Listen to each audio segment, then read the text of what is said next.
Atualmente, todos na Terra, independente de sua religião ou nacionalidade, reconhecem que existe alguma espécie de batalha ocorrendo no mundo entre as forças do bem e do mal.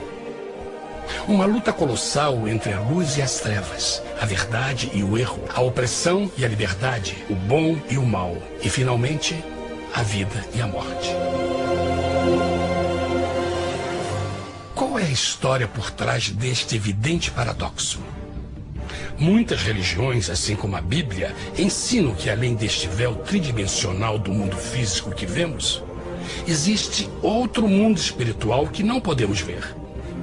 Nesta realidade invisível ao nosso redor, se desencadeia uma batalha titânica entre o herói supremo e justo contra o vilão mais cruel e maligno. A grande pergunta é: quem são esses personagens e como e onde começou esta crise cósmica? Este é o maior mistério de todas as épocas e a história mais fascinante e verdadeira que jamais tem sido contada. Esta crise envolve cada pessoa sobre a Terra. Sim, cada pessoa.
A história humana está repleta de cenas de guerras. E todas as pessoas já experimentaram conflitos. Mas para entender a origem do mal, devemos viajar ao passado para a Primeira Guerra do Universo. Porque esta guerra não aconteceu na Terra. Antes que o nosso mundo existisse, houve uma guerra no céu. Mesmo as palavras guerra no céu soam como uma contradição. É quase inimaginável para nós que pudesse haver batalhas e conflitos entre as criações de Deus no paraíso. O que pode ter causado este conflito celestial? Graças a um livro antigo chamado Bíblia, temos detalhes suficientes para poder juntar as peças e desatar os nós. Mesmo que trágica, é uma extraordinária e bela história de amor que vai desde o princípio dos tempos até tocar pessoalmente a você, a mim e a cada indivíduo na Terra. Nossa história começa há muito tempo atrás na capital do universo. Em um lugar chamado Céu, que estava repleto de seres angelicais que amavam fazer a vontade de Deus.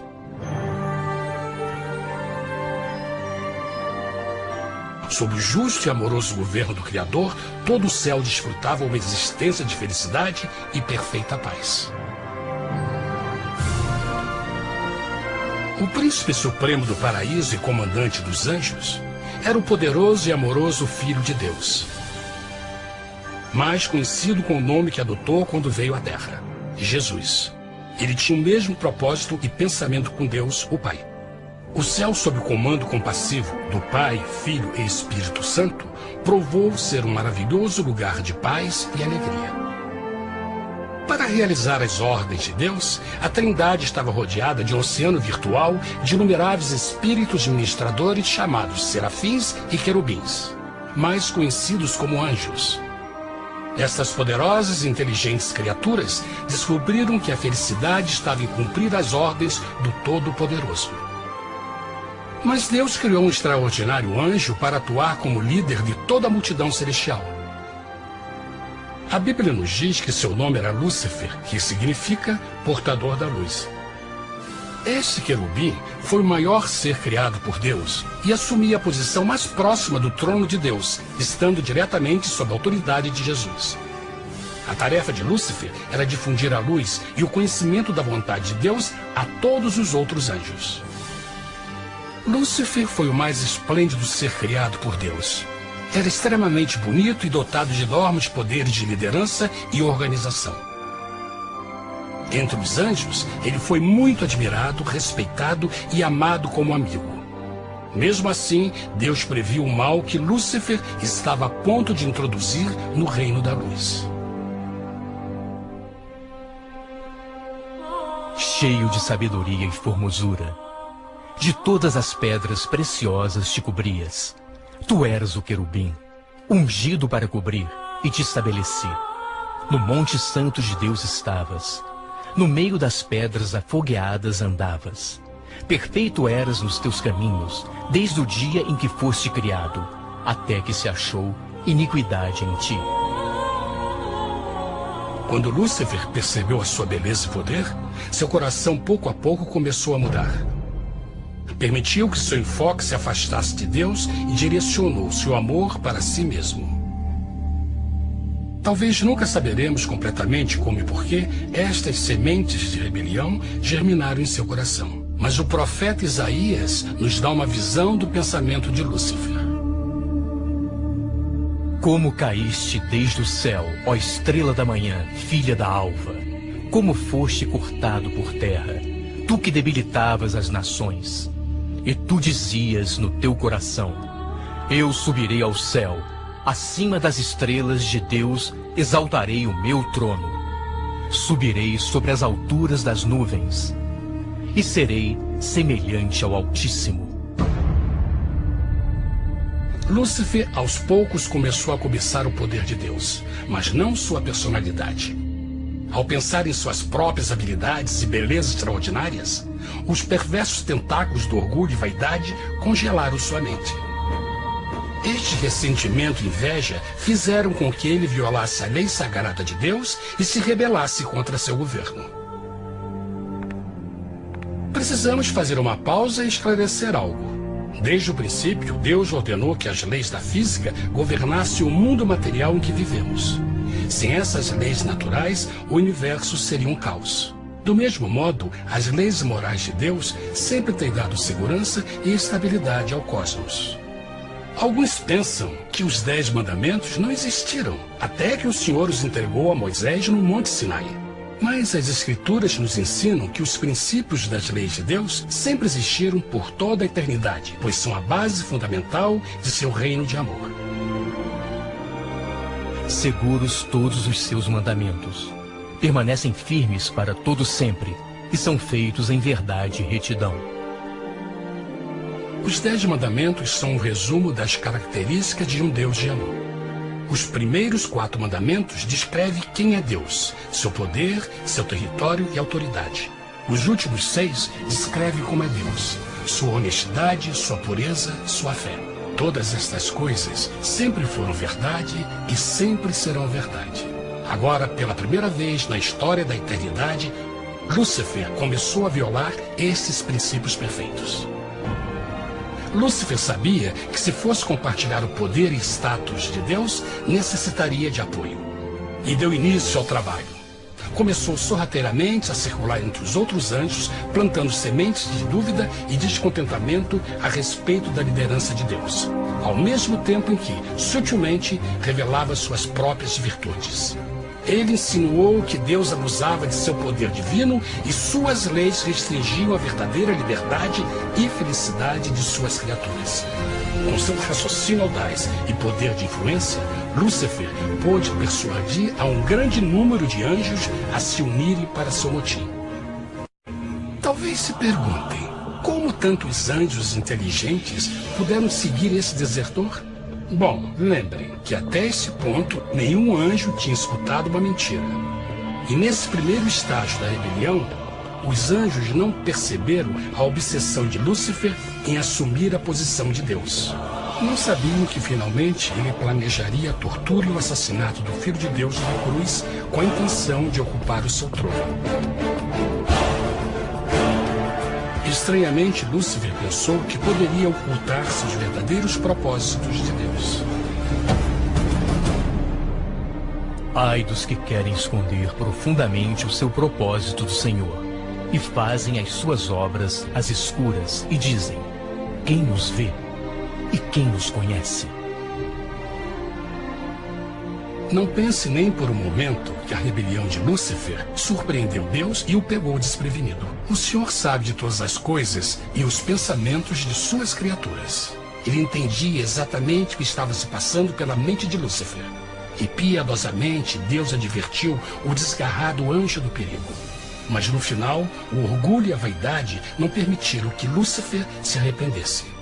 Então, iniciou a rebelião total contra Deus em vez da humilde obediência. Alguns podem perguntar: isso significa que Deus criou um anjo defeituoso? Não, mas ele criou Lúcifer com livre-arbítrio.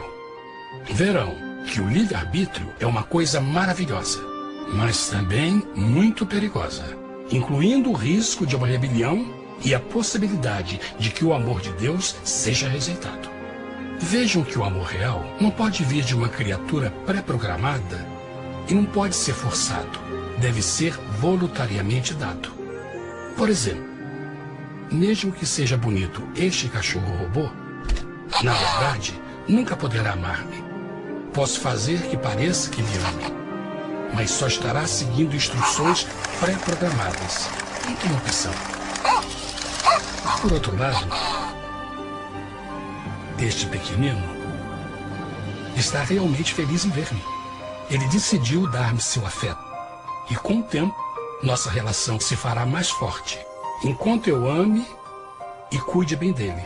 Do mesmo modo, um Deus de amor só quer amor verdadeiro de suas criaturas. E para que isso aconteça, elas precisam ter o livre-arbítrio. A rebelião de Lúcifer é a maior evidência de que ele tinha esta liberdade. Agora, a grande pergunta é: como Deus enfrentaria esta crise? Como lidaria com Lúcifer e com os milhões de anjos que se uniram nessa rebelião? Muitos questionam: por que Deus não acabou imediatamente com a rebelião? Afinal, ele poderia facilmente vaporizar Lúcifer com um raio. Mas isto teria solucionado o problema? Não, pelo contrário. Isso só teria intensificado as dúvidas e suspeitas que Lúcifer havia plantado na mente dos anjos. Lembrem que Lúcifer sabia, como ninguém mais, da engrenagem interna do governo de Deus. Sua destruição seria vista como parte de uma grande armação. E a razão que o motivou a servir Deus teria sido o medo da represália e não o amor. O Senhor sabia, na sua sabedoria, que a melhor forma de enfrentar a crise era permitindo que tudo seguisse o seu curso. Esta seria a única forma de se assegurar que o mal não se ergueria outra vez. Deixai crescer ambos juntos até a ceifa. E por ocasião da ceifa, direi aos ceifeiros: colhei primeiro o joio e atai-o em molhos para o queimar, mas o trigo ajuntai-o no meu celeiro. Na parábola do joio e do trigo, Jesus descreve que um tempo de crescimento é necessário para que uma planta revele sua verdadeira natureza. No seu entendimento infinito, Deus sabia que com o tempo, o caráter real de Lúcifer seria exposto e que os amargos frutos de sua rebelião seriam vistos. Até agora, os cidadãos do universo não estavam familiarizados com o pecado e até onde os levaria. Mas isso mudaria quando eles vissem por si mesmos sua terrível natureza autodestrutiva. Afinal, a sabedoria e o amor do governo de Deus seria para sempre confirmado e o universo estaria seguro. Quando Lúcifer e seus seguidores revelaram abertamente sua rebelião, o Senhor soube que não haveria paz se permitisse que eles ficassem no céu. Deveria impor um limite, entrar em ação e enfrentar os rebeldes. Mas Lúcifer e seus seguidores nunca sairiam por vontade própria ou pacificamente. O passo seguinte foi a guerra. E houve batalha no céu. Miguel e os seus anjos batalhavam contra o dragão. E batalhavam o dragão e os seus anjos. Mas não prevaleceram, nem mais o seu lugar se achou nos céus. E foi precipitado o grande dragão, a antiga serpente, chamada o Diabo e Satanás, que engana todo mundo. Ele foi precipitado na terra, e os seus anjos foram lançados com ele. A Bíblia não revela exatamente que tipo de armas foram usadas durante este conflito cósmico. Mas esta guerra foi como nenhuma guerra que os olhos mortais já viram. Apocalipse 12:4 nos diz que finalmente Lúcifer e 1/3 dos anjos de Deus foram expulsos do paraíso.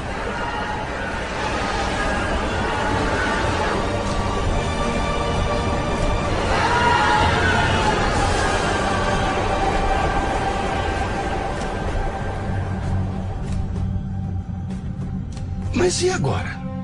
Lúcifer tinha milhões de anjos ao seu lado, mas precisava de um pedaço de chão para continuar sua rebelião. Rápido, muito rápido, o universo começou a entender o quão doloroso e caro o pecado poderia chegar a ser. Mas a guerra não tinha terminado. Apenas começava. Lúcifer, o portador da luz, agora virou Satanás, o adversário.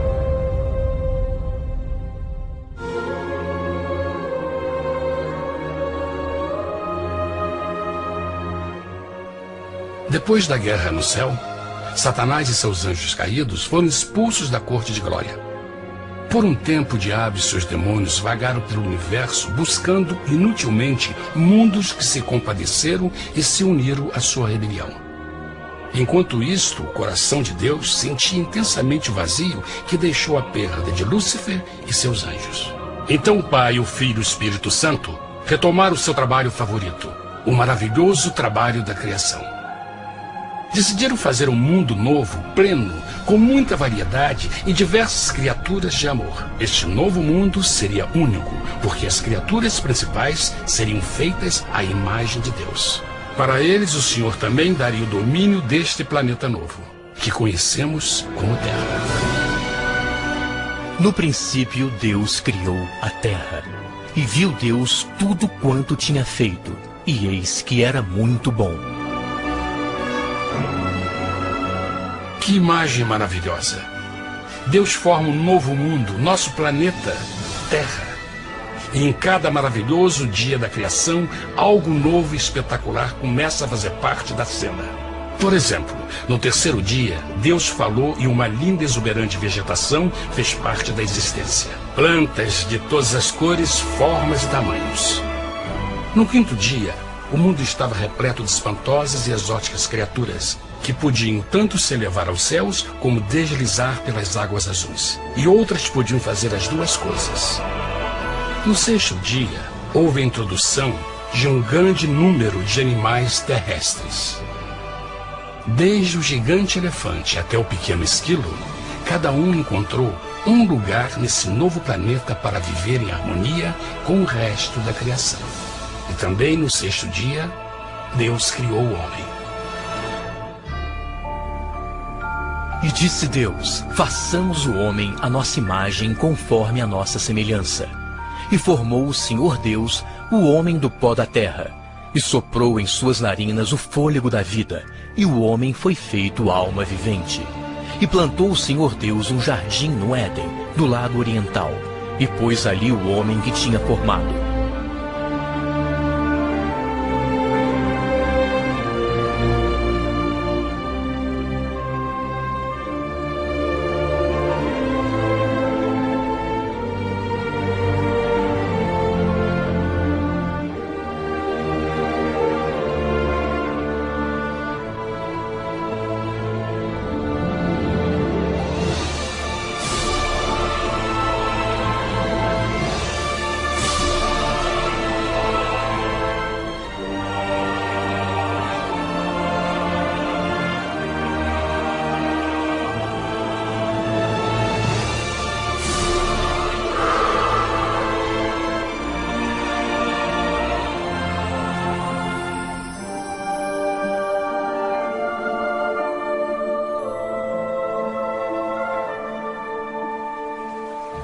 Mas que grande honra ser criado à semelhança de Deus, ser um indivíduo com liberdade de pensamento.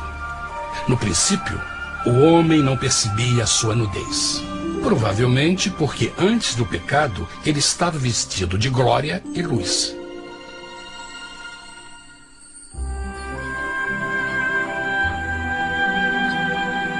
Deus também criou a companheira perfeita para Adão, sua bela esposa Eva.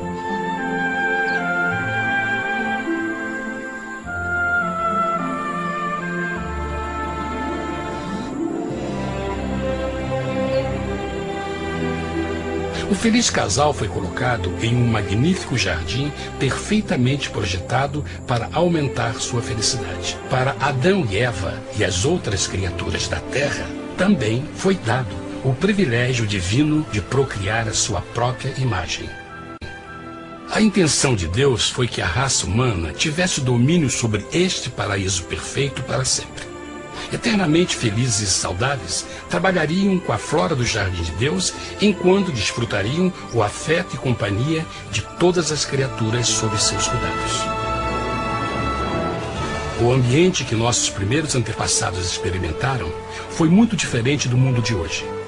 As rosas não tinham espinhos, os insetos não mordiam nem picavam, e os leões e as ovelhas brincavam juntos. Mas a grande bênção era os humanos viverem em perfeita harmonia com seu Criador.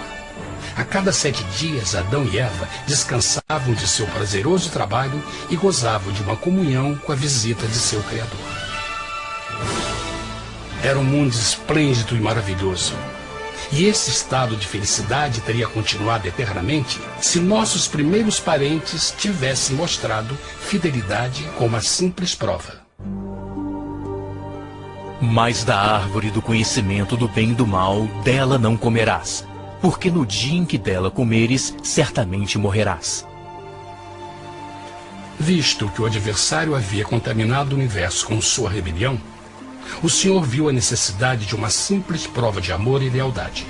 Lembrem que os anjos bons acabaram de ver 1/3 de seus amigos serem expulsos do céu durante a guerra. Como estariam seguros de que esses novos humanos não se uniriam a Lúcifer e causariam problemas? Então o Senhor plantou uma árvore no jardim, uma árvore cujo fruto não deveria ser comido sob pena de morte. Ao passar por esta simples prova de obediência, Adão e Eva mostrariam a lealdade para com Deus e a fé em sua palavra. Ainda mais, era uma prova de amor. Por isso, Jesus disse em João 14, se me amais, guardais meus mandamentos. Mas alguém mais soube desta prova de fé e estava determinado a usá-la em seu favor. Satanás estava com inveja dos humanos que desfrutavam da bendita vida que ele perdeu. Sua feliz existência estava em total contraste com a sua, que agora estava cheia de culpa, pecado e miséria. Com ressentimento e raiva, não estava disposto a deixar o casal em paz, pois o pecado sempre buscará arrastar a outros consigo.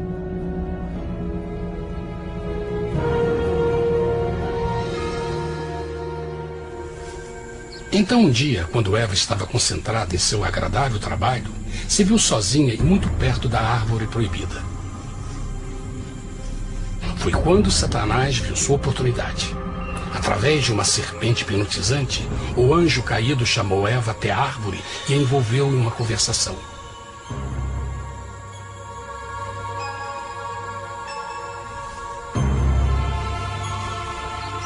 Suas palavras encantadoras foram cuidadosamente calculadas para gerar desconfiança a Deus.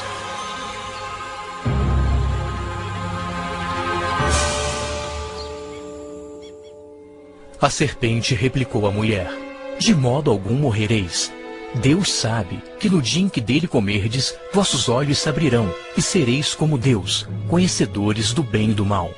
A mulher notou que a árvore era boa para comer, pois era atraente aos olhos e desejável para alcançar sabedoria. Colheu o seu fruto e comeu. Deu também ao seu marido, que comeu assim como ela. Tragicamente, quando Eva escutou a suave e sedutora voz do tentador, começou a ter certas dúvidas da palavra de Deus. A serpente enganou-o com a promessa de grande poder e sabedoria. Isso chamou sua atenção. Além disso, aparentemente o fruto deu à serpente a habilidade de falar. Que outros poderes poderia dar a ela? E mesmo tendo acabado de conhecer a serpente, ela confiou em sua palavra acima da de Deus, quem a criou, e lhe deu um paraíso para viver. Então Eva comeu o fruto proibido e convenceu seu esposo a fazer o mesmo. Adão poderia ter escolhido ser fiel a Deus, mas colocou seu amor pela esposa acima do seu amor por Deus. Quando os nossos primeiros parentes mostraram lealdade ao inimigo, o domínio da terra foi tomado por Satanás. Não sabeis que, vos oferecendo a alguém para lhe obedecer, vos tornais escravos daquele a quem obedeceis? Ninguém pode servir a dois senhores. Este mundo agora seria o último campo de batalha entre o bem e o mal, e o coração de cada homem e mulher seria o prêmio. Adão e Eva não se deram conta desse tempo, mas seu momento de desconfiança e desafio abriria as comportas do sofrimento de milhões de pessoas durante milhares de anos.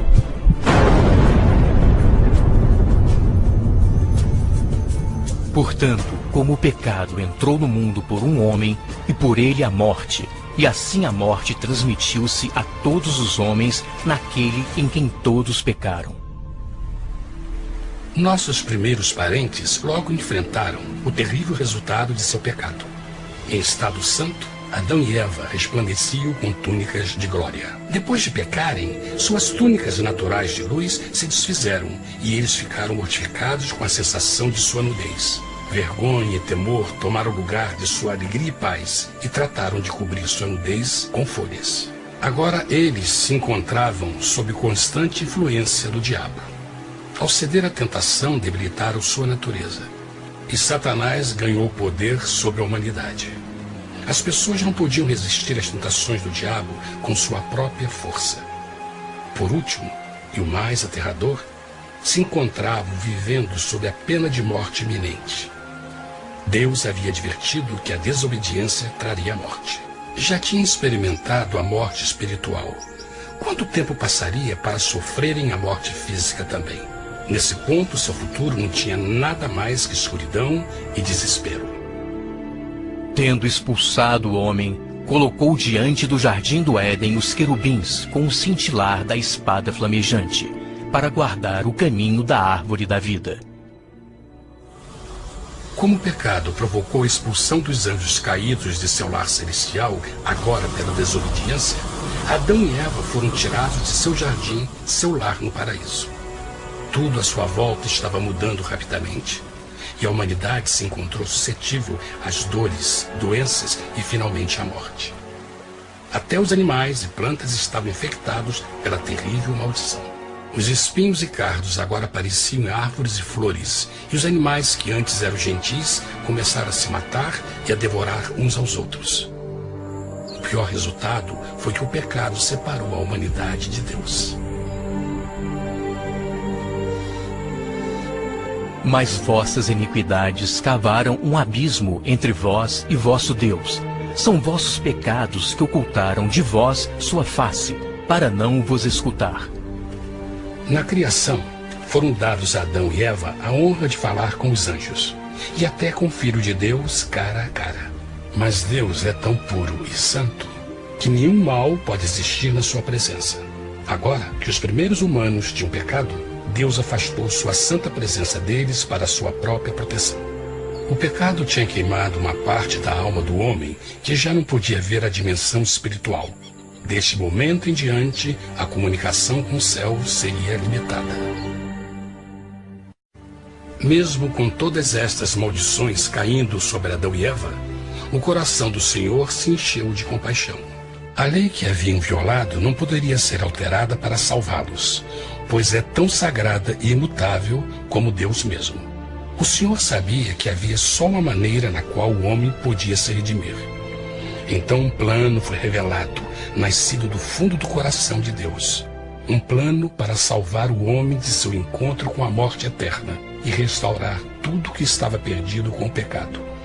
Seria de grande intensidade, alcance e poder, mas seria um plano que também implicaria num enorme sacrifício. O amor de Deus para conosco se manifestou por ter enviado ao mundo seu Filho unigênito, a fim de vivermos por ele. Nisso consiste o amor, não em termos nos amado a Deus, mas em ele nos ter amado e enviado seu Filho para se sacrificar por nossos pecados. As Escrituras claramente ensinam em Romanos 6:23, o custo do pecado é a morte. A lei violada demandava a vida do pecador e só tinha um em todo o universo qualificado como substituto da humanidade. O Criador só podia pagar a dívida de suas criaturas tomando seu lugar. Então Jesus Cristo, o Filho de Deus, concordou em deixar a pureza, glória e segurança do céu. Ele viria para morrer em nome do homem em seu malvado e renegado planeta. Ele nasceria como um inocente e indefeso bebê, suportaria uma vida de dor e vergonha e mesmo assim viveria uma perfeita e vitoriosa vida. Finalmente, ele teria uma morte humilhante para poder ser o substituto da humanidade caída. Por seu sacrifício, a humanidade incrivelmente receberia uma nova oportunidade de ter a vida eterna. Seu sangue seria o resgate para um mundo raptado por Satanás.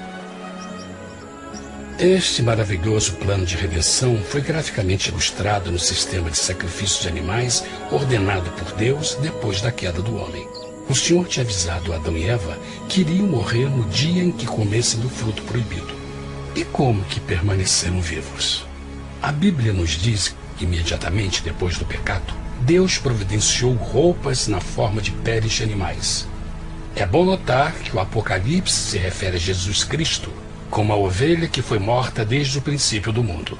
Isso indica que uma ovelha foi sacrificada no mesmo dia para prevenir suas mortes imediatas. Pela fé, neste sacrifício, suas mortes foram simbolicamente transferidas deles para a criatura inocente. A ovelha certamente era a representação de Jesus. Assim, um raio de esperança foi dado em uma situação de escuridão e desespero. Através do arrependimento e a fé no sangue do Messias, qualquer humano poderia uma vez mais ser filho de Deus. Mas mesmo com este grande plano para a humanidade, Satanás ainda tinha o domínio da terra. E a vida na terra não estava fácil. No mundo haveis de ter aflição, mas coragem, pois eu venci o mundo. Naturalmente, muitos se perguntam, como um Deus amoroso e poderoso permite dores e sofrimentos no nosso mundo atual? Mas está claro desde o Gênesis que Deus nunca quis que nós tivéssemos o conhecimento da dor dessa vida. Quando o mundo saiu das mãos de Deus, a terra era um maravilhoso paraíso. Foi o pecado de Adão e Eva que deu a Satanás o direito de assumir o controle deste planeta. Devido à sua trágica eleição, o diabo e seus súditos ganharam o poder de tentar e atormentar os humanos, introduzindo a doença, a dor e o sofrimento. Talvez fosse melhor perguntar: por que Satanás não tem o controle total da humanidade? A resposta é Jesus Cristo. Talvez já perceberam que a morte de Jesus na cruz deu a cada um de nós a oportunidade de sermos salvos, mas na verdade fez muito mais do que isso. Quando o Salvador ofereceu sua vida para redimir a terra, esse ato poria restrições ao controle de Satanás sobre a humanidade. Satanás não poderia forçar nossa vontade e seu poder de nos ferir seria limitado. O sacrifício de Cristo também nos trouxe um tempo de prova, durante o qual poderíamos ver a diferença entre o governo de Deus e o de Satanás, e então decidir a quem servir. Finalmente, pelo sacrifício que fez Jesus, o reino de Satanás chegará ao seu final, e um dia a terra será devolvida ao homem mais maravilhosa do que era no princípio. Mesmo Adão e Eva tendo começado suas vidas como exilados do paraíso, ainda tinham esperança. Deus providenciou peles de animais sacrificados para se cobrirem. Mas o mais importante, ele prometeu o sangue do Cordeiro de Deus para pagar por seu pecado, se aceitassem a Cristo e se arrependessem. Uma grande pergunta permanece: as pessoas aceitaria o grande presente de Deus? Como escaparemos se agora desprezarmos a mensagem tão sublime da salvação? A incrível história que acabaram de escutar é verdade e afeta vocês. Pois, pelo desejo de Satanás de ser Deus e a desconfiança e desobediência de Adão e Eva, todos nós nos encontramos em uma situação perigosa. De um lado, a humanidade foi grandemente favorecida por Deus com uma segunda chance de recuperar nosso lugar no Éden. Por outro lado, se nós desistirmos de aproveitar esta grande chance, nos tornaremos escravos de Satanás e finalmente seremos destruídos quando Deus limpar o universo do pecado. Amigos, não há melhor hora de fazer sua escolha por Jesus do que agora mesmo. Nenhum de nós sabe quanto tempo mais teremos que viver nesta terra. Jesus nos tem mostrado grande interesse no seu bem-estar e seu amor por vocês o levou a providenciar uma maneira de escaparmos de uma futura destruição. Ele quer que você o aceite e se arrependa de seus pecados. Através de Cristo pode encontrar o perdão para tornar-se como Ele em caráter. A triste notícia é que Satanás atua de todas as formas possíveis para evitar que aceite o presente da salvação de Deus. Devido à nossa rotina da vida, o amor ao dinheiro ou alguma outra distração fascinante, ele trabalha para manter a todos ocupados e afastados do que, na realidade, mais importa, sua salvação eterna. Para que entendam a realidade da situação e que se você não escolhe a Jesus por omissão, está escolhendo a Satanás. Mesmo que a terrível escolha de Adão e Eva nos traga morte e miséria, vocês agora podem tomar uma melhor decisão. Deus está oferecendo uma paz que satisfaz o anseio mais profundo de sua alma e uma alegria que não encontrará nas atribulações deste mundo. O desejo que tem o coração de Deus é que seja salvo e esteja com Ele no paraíso. Mas o único que pode mantê-lo fora do céu é você. Imagine a tragédia que seria se você recusasse este precioso presente. Você pode decidir hoje e aceitar a salvação que Deus prometeu. Na verdade, nesse momento, pode aceitar a vida eterna através de Jesus Cristo. Posso convidá-lo para que acompanhe agora mesmo em uma simples oração, aceitando sua maravilhosa oferta? Por favor, repita depois de mim. Querido Pai Celestial, venho a Ti agora e humildemente pedir Teu perdão. Senhor, confesso que sou um pecador e violei Tua santa lei. Entendo que a pena por esse pecado é a morte. Acredito que Jesus Cristo sofreu e morreu na cruz para receber o castigo por todos os nossos pecados. Acredito que Jesus ressuscitou e eu o aceito como meu Salvador pessoal. A partir deste momento em diante, Te dou o meu coração e eu o aceito como o Senhor da minha vida. Por favor, perdoa todos os meus pecados e envia Teu Espírito para ajudar-me a fazer a Tua vontade. Te agradeço por Teu grande amor e aceito Teu presente da vida eterna. E eu oro tudo isso em nome de Jesus. Amém.